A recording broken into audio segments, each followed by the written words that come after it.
2020년 4월 24일 금요일입니다.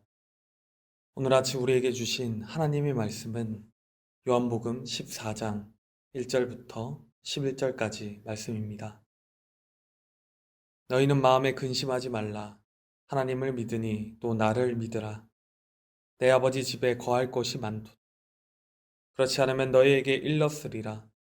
내가 너희를 위하여 거처를 예배하러 가노니 가서 너희를 위하여 거처를 예비하면 내가 다시 와서 너희를 내게로 영접하여 나 있는 곳에 너희도 있게 하리라. 내가 어디로 가는지 그 길을 너희가 아느니라. 도마가 이르되 주여 어디로 가시는지 우리가 알지 못하거늘 그 길을 어찌 알겠사옵나이까. 예수께서 이르시되 내가 곧 길이요 진리요 생명이니 나로 말미암지 않고는 아버지께로 올 자가 없느니라. 너희가 나를 알았더라면 내 아버지도 알았으리로다. 이제부터는 너희가 그를 알았고 또 보았느니라. 빌립이 이르되 주여 아버지를 우리에게 보여 주옵소서. 그리하면 족하겠나이다. 예수께서 이르시되 빌립아 내가 이렇게 오래 너희와 함께 있으되 내가 나를 알지 못하느냐. 나를 본 자는 아버지를 보았거늘 어찌하여 아버지를 보이라 하느냐. 나는 아버지 안에 거하고 아버지는 내 안에 계신 것을 내가 믿지 아니하느냐.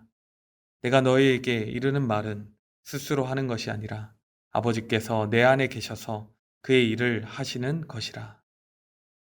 내가 아버지 안에 거하고 아버지께서 내 안에 계심을 믿으라. 그렇지 못하겠거든 행하는 그 일로 말미암아 나를 믿으라. 예수님은 십자가의 죽으심으로 하나님의 구원 계획을 온전히 이루시고 영광을 받으십니다. 또한 예수님으로 말미암아 하나님도 영광 받으신다고 말씀하십니다. 그리고 예수님은 자신의 마지막 십자가 사명을 앞두고 제자들을 떠나시며 그들을 향하여 서로 사랑하라는 새 계명을 주셨습니다. 주님이 주신 사랑의 새 계명은 이전에 하나님이 주신 모든 율법의 완성으로서 구원받는 자녀가 마땅히 지켜야 할 계명입니다. 예수님께서 떠나신다는 말씀에 제자들은 불안해했습니다. 베드로가 예수님의 길을 자신도 당장 따르겠다고 나설 정도였습니다. 이러한 제자들의 마음을 아시고 예수님께서는 그들에게 말씀하십니다. 너희는 마음에 근심하지 말라. 하나님을 믿으니 또 나를 믿으라. 하나님을 믿어라. 그리고 나를 믿어라. 예수님은 근심하는 제자들을 위로하고 계십니다. 근심을 없애기 위해 어떠한 방법을 제시하신 것이 아니라 주님을 믿으라고 하십니다. 하나님과 예수님을 믿음으로 그들이 가지는 불안을 해소하라는 것입니다. 그리고 이어서 예수님은 그들이 믿어야 하는 이유를 이렇게 말씀하십니다. 2절부터 4절까지입니다. 내 아버지 집에 거할 곳이 많도다. 그렇지 않으면 너희에게 일렀으리라. 내가 너희를 위하여 거처를 예비하러 가노니 가서 너희를 위하여 거처를 예비하면 내가 다시 와서 너희를 내게로 영접하여 나 있는 곳에 너희도 있게 하리라. 내가 어디로 가는지 그 길을 너희가 아느니라. 제자들이 불안해하지 않을 이유는 예수님께서 떠나시는 것이 그들의 유익을 위한 것이기 때문입니다. 그러니 예수님을 좀 믿으라는 것입니다. 예수님께서는 제자들을 떠나 십자가로 향하여 가시는 길이 그들을 위한 거처를 준비하는 것이라고 말씀하십니다. 예수님이 말씀하신 거처는 구원받아 성도가 가게 될 천국을 가리킵니다. 주님은 그들을 위한 일을 마치시고 다시 그들에게 오셔서 그들을 불러 영접하실 것이라고 약속하십니다. 부활하신 예수님께서 그들을 천국으로 인도하실 것이라는 말씀입니다. 그리고 이후 6절에서 말씀하실 구원의 길 되신 예수님을 이미 그들이 알기에 예수님께서 가실 길도 이미 그들이 알고 있다고 말씀하십니다. 그러나 제자들은 예수님께서 지금 무슨 말씀을 하시고 또 어디로 가신다는 것인지 모르겠다고 합니다. 5절입니다. 도마가 이르되 주여 어디로 가시는지 우리가 알지 못하거늘 그 길을 어찌 알겠사옵나이까. 제자들은 예수님의 말씀을 아무것도 이해하지 못하고 있습니다. 하나님의 구원 역사를 길로 비유한 예수님의 이 말씀을 장소적 개념으로만 계속해서 생각하고 있었기 때문입니다. 예수님은 제자들에게 자신이 하나님께로 갈 수 있는 유일한 구원의 길이심을 말씀하십니다. 6절과 7절 예수께서 이르시되 내가 곧 길이요 진리요 생명이니 나로 말미암지 않고는 아버지께로 올 자가 없느니라. 너희가 나를 알았더라면 내 아버지도 알았으리로다. 이제부터는 너희가 그를 알았고 또 보았느니라. 예수님만이 하나님의 아들로서 하나님이시기 때문에 하나님께로 가는 길, 이 구원 역사를 온전히 감당하실 수 있으십니다. 이 예수님과 예수님이 하신 일을 믿는 자들은 주님의 죽음과 부활로 인해 구원받고 하나님께로 갈 수 있습니다. 그러므로 예수님을 본 사람은 그 안에 거하시는 하나님을 본 것이고 예수님을 아는 사람은 하나님을 또한 아는 것입니다. 그러나 제자들은 여전히 예수님의 말씀을 이해하지 못하고 하나님 아버지를 자신들에게 직접 보여달라고 요청하고 있습니다. 무지한 제자들의 요청에 예수님께서 대답하십니다. 9절 예수께서 이르시되 빌립아 내가 이렇게 오래 너희와 함께 있으되 내가 나를 알지 못하느냐. 나를 본 자는 아버지를 보았거늘 어찌하여 아버지를 보이라 하느냐. 예수님 질문에 슬픔이 묻어납니다. 이제까지 예수님을 그렇게 오래 따라다녔던 제자들조차 예수님이 곧 하나님이심을 알지도 믿지도 못하고 있었기 때문입니다. 예수님은 자신을 본 사람은 하나님을 본 것과 같다고 말씀하십니다. 10절 나는 아버지 안에 거하고 아버지는 내 안에 계신 것을 내가 믿지 아니하느냐. 내가 너희에게 이르는 말은 스스로 하는 것이 아니라 아버지께서 내 안에 계셔서 그 일을 하시는 것이라. 예수님은 하나님 안에 거하여 계시고 하나님도 예수님 안에 거하여 계시기 때문에 예수님께서 하시는 일이 곧 하나님께서 하시는 일이 됩니다.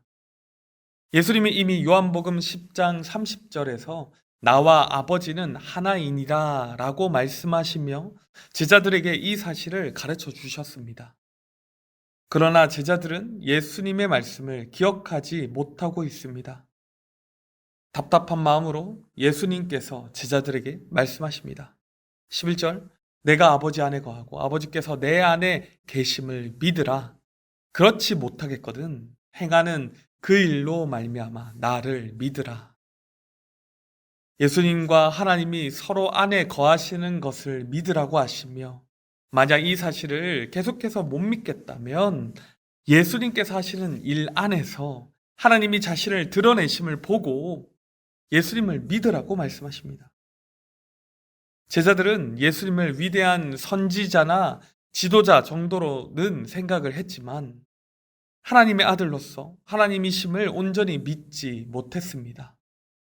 그래서 예수님은 자신이 하나님의 구원 사역을 이루실 유일한 길을 걸어가고 계시는 것과 그분이 길 그 자체로 존재하신다는 사실을 가르쳐 주십니다.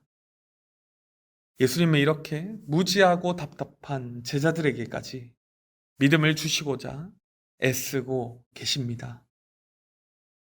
오늘 이 말씀을 통해 우리는 어떤 은혜를 나눌 수 있겠습니까? 첫째로 하나님을 신뢰함으로 불안해하지 않기를 원합니다. 제자들은 불안해했습니다. 이제까지 그들을 잘 이끌어 주셨던 예수님께서 벼랑간 갑자기 그들을 떠나신다고 하시니 불안할 수밖에 없었던 것입니다.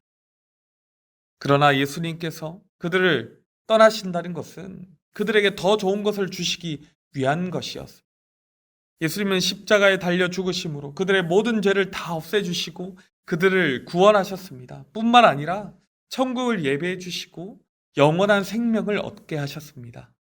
이러한 예수님의 뜻을 그들이 온전히 알았다면 예수님의 길을 지지하고 예수님이 떠나신다고 말씀하셔도 불안해하지 않았을 것입니다. 그러나 그들은 예수님이 누구신지 제대로 알지 못했고 하나님의 뜻도 이해하지 못했습니다.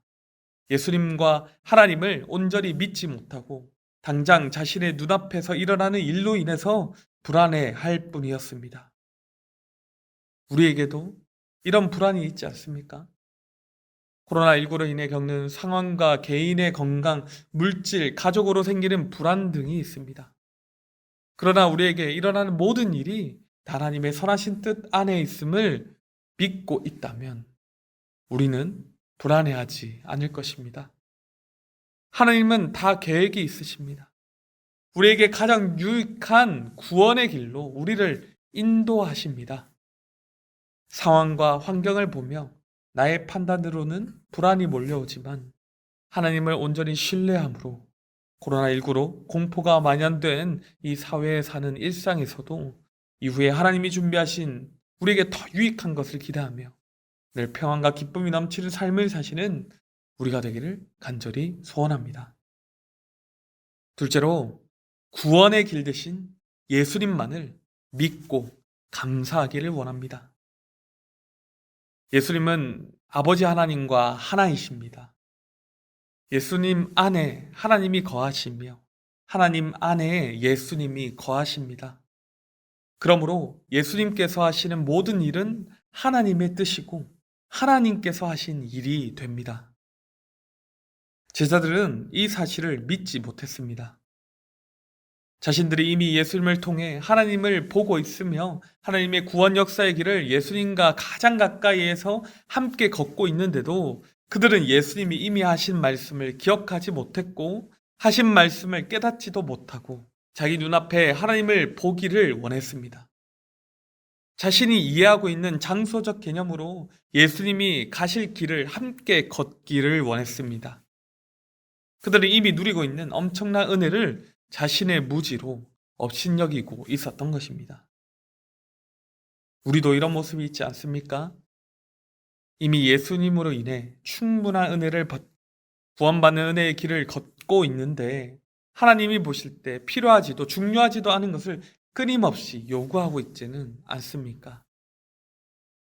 신비한 체험과 내 안에서 복과 안정을 구하며 오히려 지금 누리는 은혜들을 업신여기고 있지 않습니까?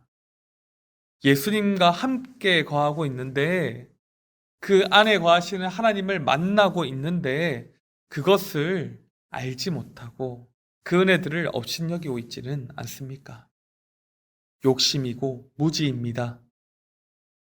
우리에게 차고 넘치는 은혜를 늘 베푸시는 하나님의 신실하심을 믿으며 다른 어떠한 종교적 체험이 아니라 오직 구원의 길 대신 예수님만을 믿고 감사하기를 원합니다. 불안한 마음으로 근심하고 어려움을 호소할 수밖에 없는 이때에 그럴 때마다 하나님의 위대한 구원의 역사 안에 우리가 있다는 것을 믿고 하나님 되신 예수님을 아버지 하나님께로 가는 유일한 길임을 믿으며 지금 우리에게 주신 은혜에 감사를 드리는 삶을 사는 우리가 간절히 소원합니다. 기도하겠습니다. 우리에게 가장 좋은 것을 준비하시고 베푸시는 아버지 하나님의 은혜에 감사와 찬양과 영광을 올려드립니다. 오늘 말씀을 통하여 세상을 살며 얻게 되는 불안으로 낙심하지 말고 하나님을 신뢰함으로 하나님께로 가는 유일한 길 되시는 예수님을 믿고 따르는 삶을 살게 하여 주시옵소서. 코로나19로 인해 우리가 당면한 여러 가지 어려움들이 주님의 은혜 안에서 우리에게 큰 유익이 되기를 원합니다. 우리가 가진 것을 의지하기보다 구원의 길 되신 예수님만을 의지하게 하시고 이미 누리는 은혜를 헤아려 늘 감사드리는 삶을 살게 하여 주시옵소서. 주님께 애타는 기도로 호소하는 성도들의 음성을 들어주시고 언제나 우리와 동행하여 주시옵소서. 길과 진리와 생명 되시는 우리 주 예수 그리스도의 이름으로 기도드립니다. 아멘. 이 시간 다 함께 기도하실 때 오늘 나눈 말씀을 위해서 기도하시고 주간 기도 제목과 코로나19 기도 제목을 따라서 기도하겠습니다.